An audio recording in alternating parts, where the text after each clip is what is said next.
So you create. But becoming aware that you are a co-creator is the point. And by following your passion, it raises your frequency and allows you more ability to become aware of your relationship to creation and how you can be more consciously aware of how you are creating your reality experience through the choices that you make and through your beliefs about what you believe is true for you. Yes? What does my frequency look like to you? Can you see like At this particular moment, your overall frequency is somewhere around 135 to 137,000 cycles per second as we read you right now. Understand that most people on your planet, on average at that time, operate between 40 to 60,000 cycles per second. The threshold between physical reality and spirit is 333,000 cycles per second. Most of you, when you transition into fourth density, when you upgrade yourselves and have your peaceful reality, finally, that you create peace on your planet, you'll be operating above the 200,000 cycle per second range. Our civilization operates roughly on average about 290,000 to 300,000 cycles per second at this point in our evolution. So that gives you some sense of a range. So everyone in this room is fourth density, is that right? You are moving into fourth density by your own choice, which simply means you're upgrading your energy, you're upgrading your frequency. You're allowing yourself to know that you can actually experience a reality of creativity, love, and peace, whereas many people on your planet don't have those belief systems and therefore operate at a lower frequency. Is anyone But that's their choice. higher than fourth, like fifth density, or is that possible to be Higher than fourth density? Yeah. Not while being physical, no. not well being physical? No. So at Then a you certain, transition into fifth density, which is another name for what you call the spirit realm. so when you reach that threshold, then your body moves into another. You will no longer be physical. What frequency level does that occur at? Fifth density. Fifth. Yes, fifth density, above 333,000 cycles per second. And up. So by raising your frequency, that automatically happens. Like you'll just disappear. Well, eventually, but remember that it automatically happens. Yes, in a sense. That's why we call ourselves, in our civilization, quasi-physical. We still have physicality, but we also have many of the traits of spirit. Time and space for us are very flexible, very malleable. We're not anchored to it in the same way that many of you are. But the idea is that you experience that transition all the time when you die. Say what color is my aura, for example? Like what core? Right now, as we perceive it, it's kind of an iridescent, silvery, light seafoam green. Is there a core like color that you stay with throughout your life? The core color is white. White. Yes. The highest frequency, that's the combination of all the frequencies. Is that my particular frequency, or is that The core frequency is everyone's core frequency, because the core frequency is your spark of creation. Your spark of all that is. But you have variations as a spectrum based on what aspect you're expressing of your core at this particular moment. You're nowhere near expressing your total core. right? So I understood like people come in like with certain colors like red or They come in with certain themes that may then be represented by certain energy spectrums that represent the theme that they're exploring or where they're at in the exploration of the theme.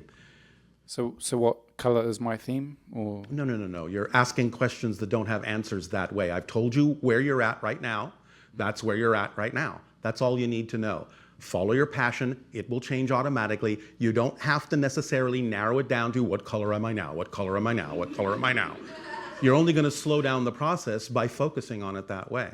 Just be yourself, follow your passion, do the best you can. That's all you need to do. You'll be fine. Yes? I wasn't. That will do. That will do. Thank you. Thank you.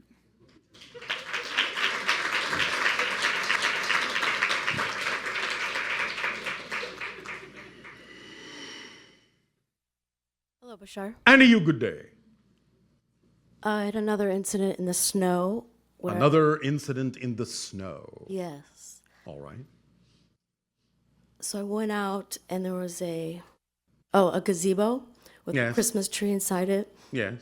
And I went out there and the Christmas tree had fallen down and I put it back up. And then the next night when I went out, there was a path that was carved in the snow with rose petals. Yes. And I was thinking, oh, this is really beautiful. Someone maybe proposed or honored someone who had passed or whatever. Yes. But then the footprints were odd. In what way?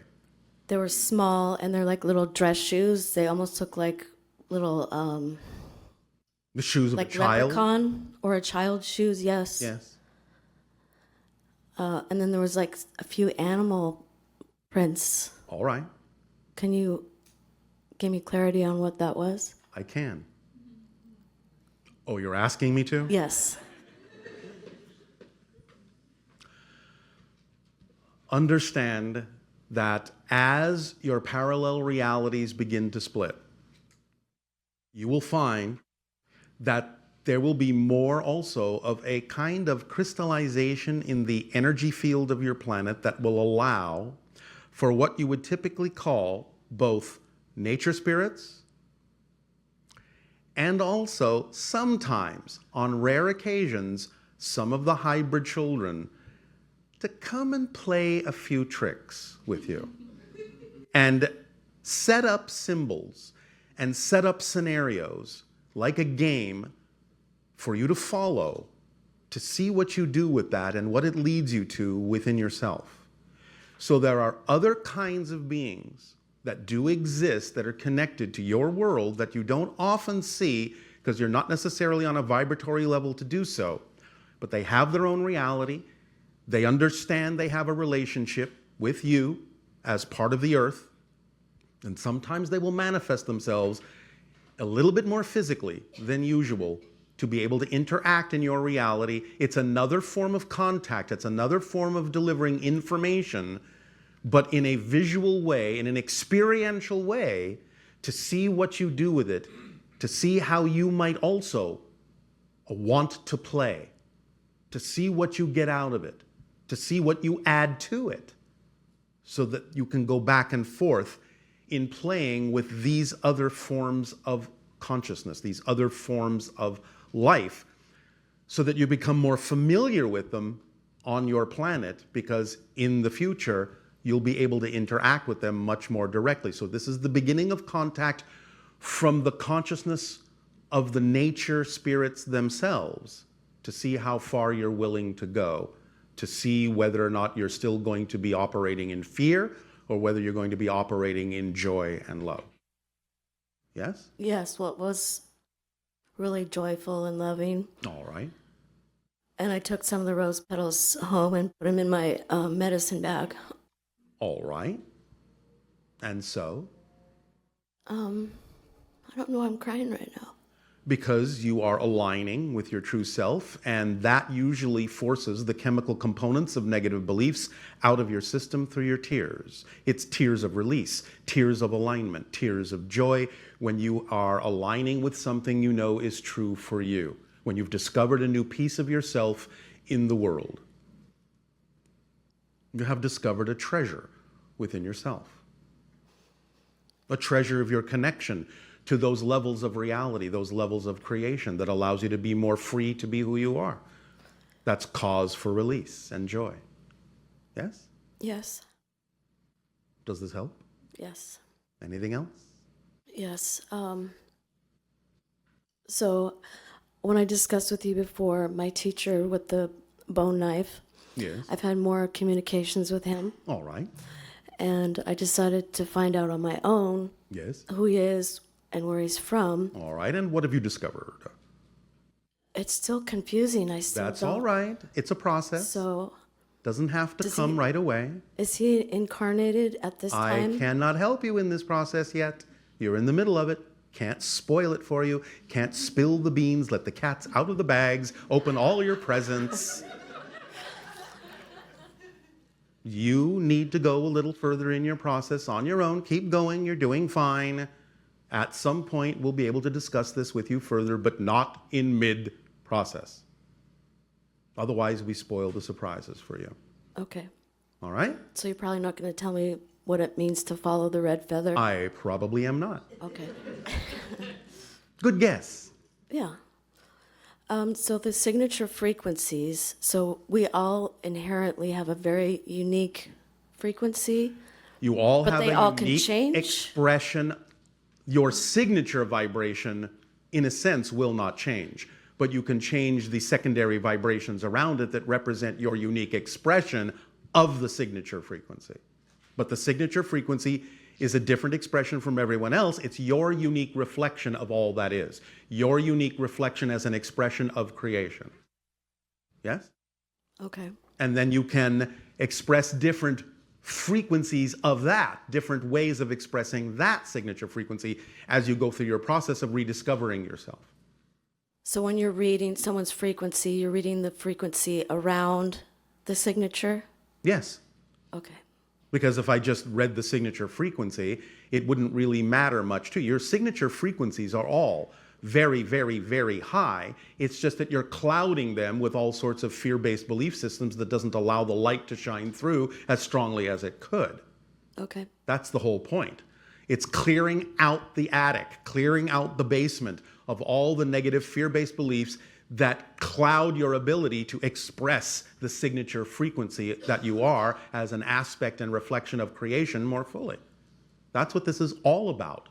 Letting go of who you're not and being who you truly are. Each of you is a puzzle piece within creation. You are a certain shape. That shape fits with all the other puzzle pieces to create the big picture of all that is. But when you try to be a shape you're not, you won't fit. You won't help create the big picture. Trying to be someone you're not is the most difficult thing you can do in life. It exhausts you. It tires you out. It kills you, literally, to be someone you're not. Let go and be who you are. Uplift yourself, and then you will fit, and the big picture will be formed before your eyes. Yes? Yes. Yes. So in like what you said about the fulcrum, Yes. I was going to ask about like an update on the precursors. Are they going to be more They will be more active. active? For those that don't understand, precursors are extraterrestrial beings that look similar enough to you that they can walk among you, but they have a very different frequency. And the precursors go about your planet from time to time, walking through your cities and your countrysides. And when you might sometimes now and then pass by them, they observe to see if you can tell that they're not from your world. That is used as a measurement of your sensitivity and your readiness to be able to interact with beings from other civilizations. That's the job of the precursors. So that will increase, and especially it will increase in the fulcrum of contact year of 2027. Yes. Okay. I think Thank that's you. it. Thank you.